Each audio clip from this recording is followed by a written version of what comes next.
Hello. I had to do a voiceover for this one today, so thank you for coming and watching the mayhem that occurs today. Everything that I've done today has gone terribly wrong, so it is what it is, so we just continue on, right? So this was actually something that I did yesterday, and I drew out a pineapple on a piece of, just cheap copy paper. And then I wanted to figure out how I could get that drawing onto a jelly plate. I'm just very new at using the jelly plate. I haven't used it very much. So I'm just figuring out techniques that work and what don't work. So there you saw me first, just drawing out the triangles for the little pointy bits on the pineapple. And then I'm taking masking tape. What I wanted to do was do kind of the curve shape. And that didn't work so well, so I decided to just do straight lines. Path of least resistance, that's all I have to say. Everything that I've been doing for the past couple of days have just been trial and error. Mostly error, but I keep trying and figure out what works and what doesn't work. So, then I do a bit across the top there to close it off. And then I take the brown paint for the body of the pineapple behind the spikes. One of the things I need to sit and figure out is which of my paint colors are transparent and which ones are more opaque, so I can separate them out and have a better idea.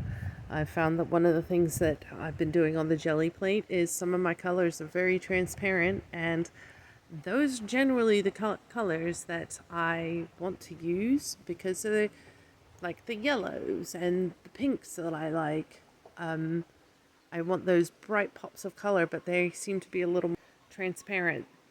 So I have to be mindful of that and put that into best practice. So I might find two little baskets and separate the transparent ones out from the other ones. I know the Arteza paint colors, they have markings on them, and I need to figure out, I think it's the plus signs on them, that whether they are transparent or more opaque. So I'm going to sit and go through and figure that out so I can have a better idea of which paint colors are going to work best, especially when I want to use those bright colors that I seem to gravitate more towards, that have the transparency that doesn't work so well on the gel plate. So I need to be cognizant of that. I'll probably, restrict my color palettes a little bit perhaps, or I can just better organize them or mix them with a less transparent color. So we'll see. So here I'm figuring out how to tape off the crown area. First I was just pulling the masking tape apart and sticking it in between before I got a clue and got the scissors and started cutting nice sharp points. So again, trial and error, keep on going. Just sometimes things don't occur to me until after. But lessons learned, and you keep going on. And then instead, once I get to the bottom part where it connects to the body of the pineapple, I use a piece of Dura-Lar to cut that off at the bottom so that, oh great, my phone's ringing, that's fantastic. I'll let it ring and I'll get that later. It's just the way things are when I'm trying to do things.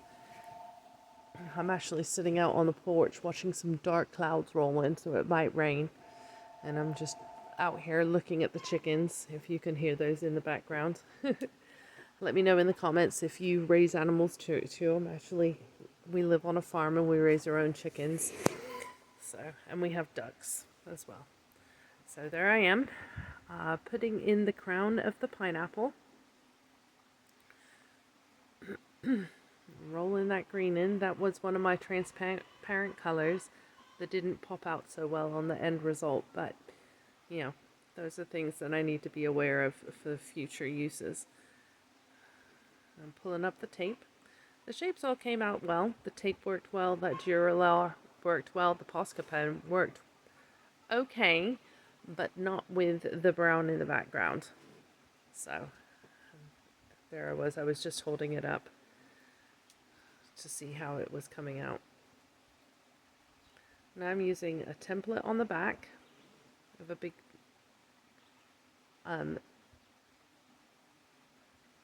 geometric shape because I thought it would be a cool pattern to go in the background.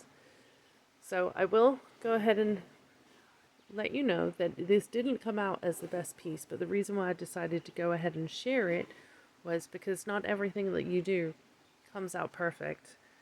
And as trying as it is, and as much as I want things to be perfect every time, it's just not the way it happens, right? So this is one of my not great achievements with the jelly print, but I learned several things as I was going through it. I really like that template though, it's so cool. I'm just filling in the bottom portion. Ooh, do you hear that? Yep, thunder is coming. Gonna get some rain, that's good, because yesterday I was out in the garden and I planted some plants. And I'll give them a good watering so I don't have to go out there with the hose later. That's always helpful. So, as you can see, through the pineapple you could see the stencil because the background that I did behind the pineapple was more opaque. So again, that brown was somewhat transparent color as well. So that one also didn't work very well. I think the idea overall was a good idea. And I think I'll come back to it and try it again and make it a little bit better. Because now I learned not what to do. So I can figure out some other ways to do it. So I only have a little while left on this video. Obviously I'm painting the black behind that white, which I think that came out okay. And now I'm pressing my copy paper down for my print. I've only got about 30 seconds left on this video, so I just want to say thank you for watching my disaster of a jelly print. If you're like me and you're new to this, just keep on practicing. We'll get better together, right? We'll just keep going. And, every time that you practice, you learn a little bit more. I'll be watching a lot more YouTube videos. I hope you'll take some inspiration from this to keep on going as well.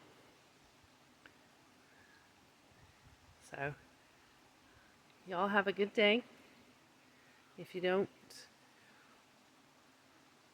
mind watching failures a lot of the time, hit the like button and subscribe to my channel. I'll be posting another video tomorrow.